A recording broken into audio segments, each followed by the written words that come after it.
Most people think na ang kailangan nila ay mas marami pang financial advice. Isa pang budgeting tip, isa pang investing strategy, isa pang YouTube video. Pero after years of coaching young professionals, may isa talaga akong bagay na na-realize. Hindi kulang ang tao sa information. Ang kulang, clarity. Kapag walang clarity, hindi mo alam kung anong dapat mong unahin.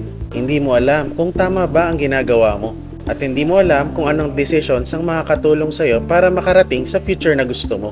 That's exactly why I created the Elevate Framework. Hindi para dagdagan pa ang information na alam mo na ngayon, kundi para tulungan kang magkaroon ng clarity, confidence, and direction pagdating sa finances mo. Because I believe every family deserves more than just surviving. And every professional deserves a financial plan na alam nila magiging confident sila pagdating sa future nila.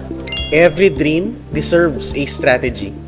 Kaya kung handa ka nang huminto sa panguhula at handa ka nang gumawa ng decisions na magiging confident ka, I invite you to join our webinar, Elevate Your Finances, because this is more than learning about money.